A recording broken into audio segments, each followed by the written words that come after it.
Welcome back to Website and TV. I'm Gemma Houghton. Today I'm here with Purna Virji from Microsoft Advertising, and we're going to be talking about some of the current trends in search and some of the really exciting opportunities for businesses to embrace.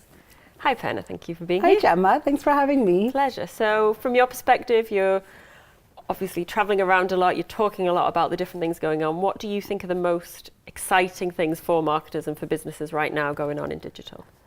I think it's a lot of the changes that advances in AI and technology are bringing. So they're making search a lot more powerful in a way. We've got things like visual recognition is changing the way we can do image search. For example, you can search within an image and then even try to shop and find things where you can buy.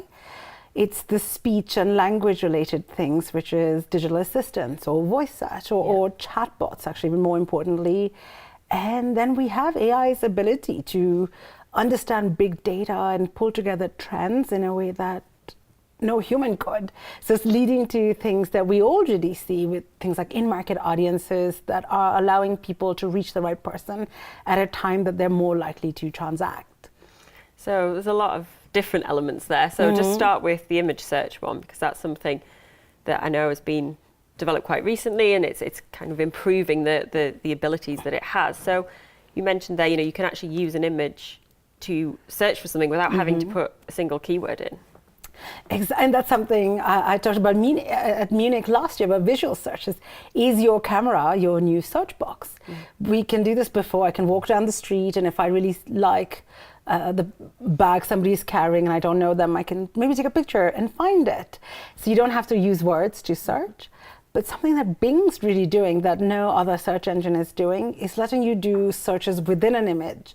So I can upload a picture of Angelina Jolie, and she could be looking really beautiful as always. And I'm like, oh, maybe if I had her bag, that would be so helpful. Then I could zoom in on just her handbag and I could find where it is. And within the US at the moment, it will even give you shopping results, the organic ones that can tell you, this handbag is available for XYZ dollars at this retailer. So for marketers, it's another way for people to discover and engage with your products. And obviously we know that, for as long as search has been around, there's been advice to optimize your images and use alt tags. But is there anything more that marketers should be doing? How can they kind of work with their images to make sure that, they do appear for these kind of searches and that they help take users to the right place? There's a couple of things that marketers can absolutely do. The first thing is, of course, your regular SEO optimizations for the images, but put in all the description, the file name, make it descriptive. Consider having a separate XML sitemap just for images as well. That can be helpful. Yep. Also, any structured data around your images is great. Some of these shopping results will come from the shopping feed. Not always, but sometimes it can. So as long as you can have your feed optimized well for your products, that can give you just another source of being searched. And is that happening just in the US at the moment, or is that something that's rolled out globally? At the moment, it's just in the US. We announced this at the middle of December, so stay tuned. Yeah, okay. But it's likely to roll out internationally over One time, would hope. I'm sure. One would hope, yeah. And then you also were talking about, the kind of digital assistant chatbot side of thing. And again, this is something that's been talked about a lot, and there's been quite a lot of, I guess you can say, hype around it in the past year or two. But, is that hype justified, and how is it actually looking in practice? Are people actually using these things currently, and is it something that businesses need to be getting on with? I think we are seeing a definite shift towards conversational. Yeah. But is it all voice? Not yet. We do see the adoption rates are quite encouraging. They're steady and they're growing. But where we are now is we were in a typing-dominated world, and we're going to a voice-dominated world. But we're not quite there yet. Yeah. We're somewhere in the middle. So I think things like chatbots are a far more immediate way for people to, texting is something that we've done for years. We're so familiar with it. We do it with our friends and family. So if I could interact with a business, like ordering a pizza or, booking a trip or ordering flowers in Skype or Facebook Messenger that I use anyway, then it's much more normal and natural. So the learning curve is shorter.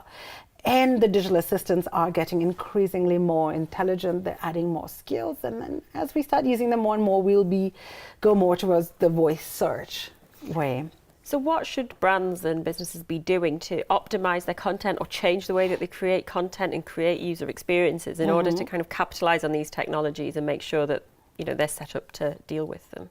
There's two ways to think about this. The first one is you want to make sure that you're giving as much information as possible to the digital assistants and the search engines so that they can serve you and surface the right information to the right person at the right time.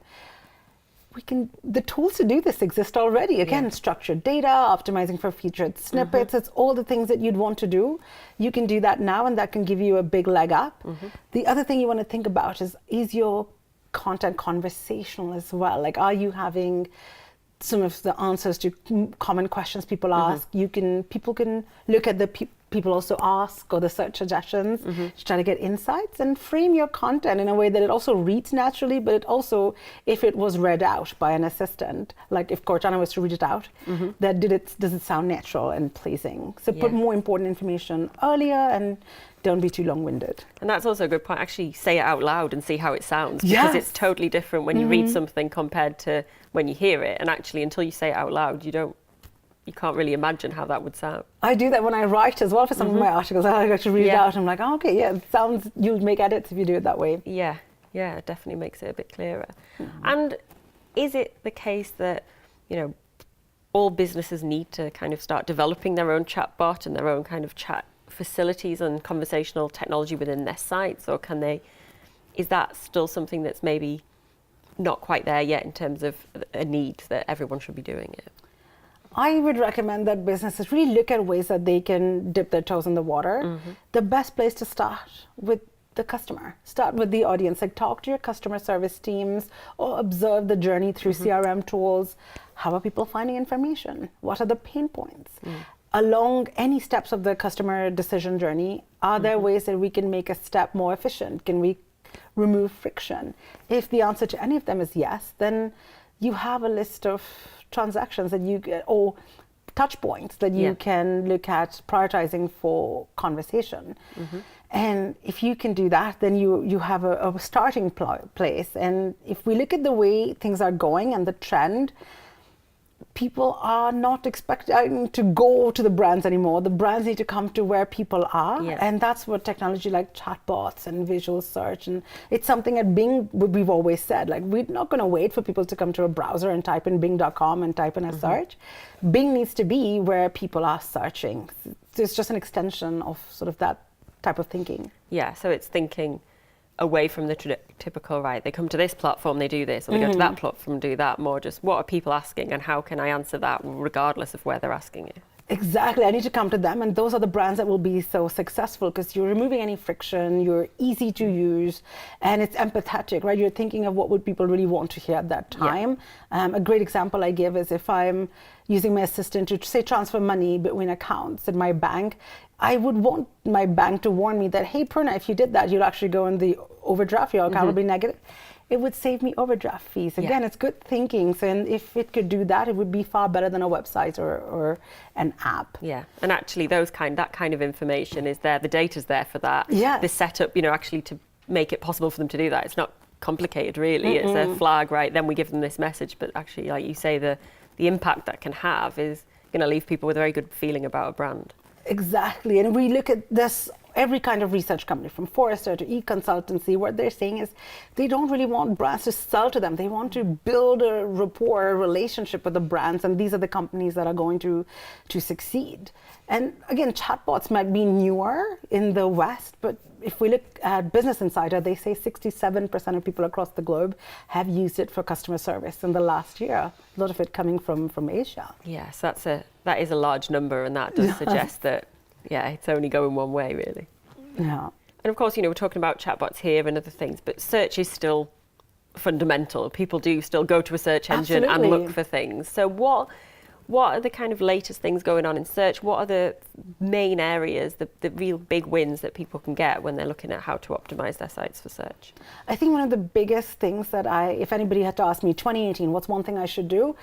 I say it is look at in-market audiences for search. Now, Google also has in-market audiences. I believe it's only for display. Okay. So look at that, what they are. It's using predictive analytics of people's behavior, either on search or across different Microsoft-owned properties, like we can identify purchase intent signals across different industries and verticals. So then the machine will sort of put together audience groups of people who are likely to buy. So let's say these are a group of people who are quite interested in buying a home insurance. So that way, if I was a home insurance seller, selling to this company would mean higher purchase intent, higher conversion rates. Yeah. And we tested it out. It's still in beta, but it's an open beta. People can sign up. I think it's just US at the moment though, so I will double check if it's elsewhere.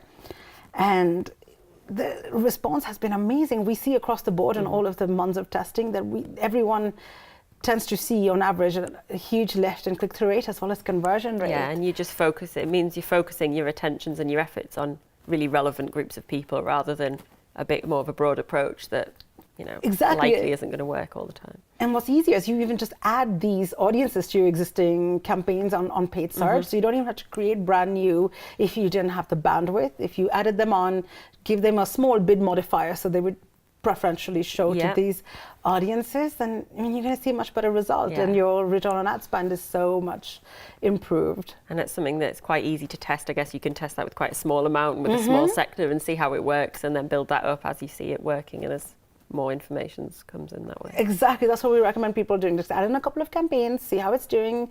If you're liking it, and most people do, then start expanding it and add it to more places. And you can even test different audiences to add in. Bing has over 120 of them now. And that's also, you know, it's a better experience for users as well, isn't it? Because if you are actually interested in something and you're seeing ads related to that match the kind of need you've got, that's when advertising works, that's when advertising is good. If it's when you're seeing ads that aren't relevant, that don't make any sense, that you kind of get a bit disenfranchised with it. Absolutely. It's like we're experts now at ignoring ads that are irrelevant. Like no one wants to be like sitting there like getting yelled at over like a megaphone. You want something it has to be all about me for me to pay attention. Well, and also it's almost, you remember it, but not in a good way. If there's something you think, why would that be there? Why have they, you know, when I'm looking at this, why am I being bothered about this? Or why would I be interested in that? And it almost makes you think less of a brand or, you know, less inclined to maybe work with them in the future because you think they don't really know me or what I need. So final tips, anything you could give other than that for what businesses should really be doing to capitalise on all the great opportunities that there are?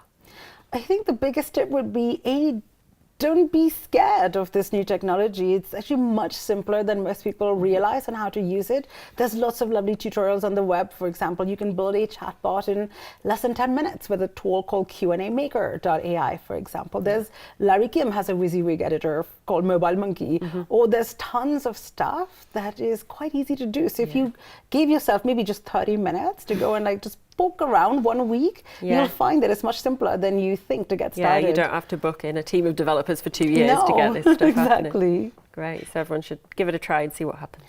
That would be my recommendation. Great, well thank you so much for sharing your insights today. Oh, thanks Gemma for having me. Thank you.